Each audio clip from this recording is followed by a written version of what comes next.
ખેડૂતોના પડતર પ્રશ્નોને લઈ ઉપલેટામાં કોંગ્રેસ પાર્ટી દ્વારા મામલતદારને આવેદનપત્ર આપી રાષ્ટ્રપતિ સમક્ષ રજૂઆત કરાઈ હતી।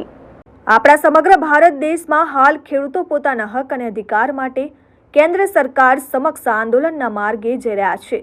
ઘણા સમયથી ખેડૂતોની પડતર માંગો સરકારે વાયદા કરીને પણ પૂરી કરી નથી। આ ખેતી પ્રધાન દેશમાં ઘણા ખેડૂતો તેમજ મજૂરોની રોજગારી ફક્ત ખેતી ઉપર હોય છે। હાલના સમયમાં ખેડૂતો અનેક સમસ્યાઓથી ઘેરાયેલા છે, જેમાં અતિવૃષ્ટિ, વાવાઝોડા, કમોસમી વરસાદ તેમજ કુદરતી આફતોથી ખેડૂતોને ખૂબ મોટી નુકસાની વેઠવાનો વારો આવે છે। ઉપરાંત ખેત પેદાશો ઉત્પન્ન કરવા માટે ખાતર, બિયારણ, જંતુનાશક દવાઓ, ડીઝલ તેમજ ખેતી માટે ઉપયોગમાં આવતા ઓજારો આ તમામ વસ્તુઓમાં જે ભાવ લગાતાર વધી રહ્યા છે, તેથી ખેડૂતો ખૂબ જ સંકટમાં આવી રહ્યા છે। આથી ખેડૂતો કર્જ આવી આપઘાત કરવાના પણ બનાવો વધી રહ્યા છે। આવી તમામ બાબતોને લઈ ખેડૂતોએ વર્ષ 2020-21માં દિલ્હી ફરતે આંદોલનો કર્યા હતા, જેમાં સરકારે ખેડૂત સંગઠનો સાથે સમાધાન કરી તમામ માંગણીઓ પૂરી કરવા બાહેધરી અને વચનો આપ્યા હતા।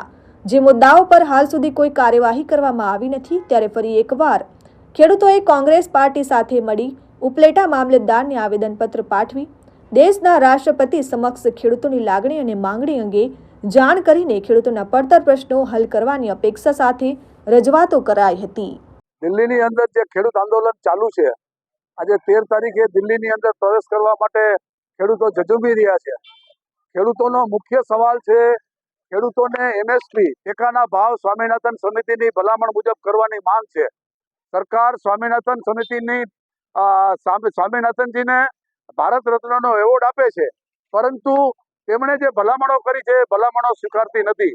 આ સરકારની બે ધારી ચાલ છે, બે ધારી નીતિ છે, એ ખેડૂતો સારી રીતે સમજે છે અને માત્ર મતની રાજનીતિ કરવા માટે થઈને આજે ખેડૂતોને આ ગેરમાર્ગે દોરવાનું એક વાત છે।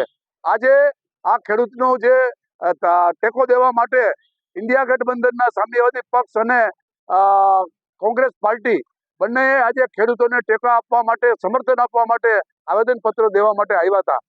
સંયુક્ત કિસાન મોરચા એ આખા દેશની અંદર ચાલો દિલ્હી નું જે એલાન આપ્યું છે, ખેડૂતોના જે પ્રશ્નો છે એ પ્રશ્નોને સમર્થન કરવા માટે ઉપલેટા તાલુકા કોંગ્રેસ અને ઉપલેટા શહેર કોંગ્રેસ દ્વારા રેલી આકારે રાષ્ટ્રપતિજીને એ પ્રશ્નના ઉકેલ માટે અમે સૌએ રજૂઆત કરતું આવેદનપત્ર આપ્યું છે અને આગામી 16 તારીખે સંયુક્ત કિસાન મોરચા દ્વારા ગ્રામ્ય વિસ્તાર બંધનું જે એલાન આપ્યું છે એ એલાનને પણ કોંગ્રેસ પાર્ટી સમર્થન આપે છે અને ધોરાજી તાલુકો અને ઉપલેટા તાલુકાના ગ્રામ્ય વિસ્તારોની અંદર 16મી તારીખે કિસાનો સ્વયંભૂ રીતે ગામડાઓ બંધ રાખે એના માટે કોંગ્રેસના કાર્યકર્તાઓ ગામડે ગામડે ઘૂમી અને ખેડૂતોના પ્રશ્નને વાચા આપવાનો પ્રયત્ન કરશે।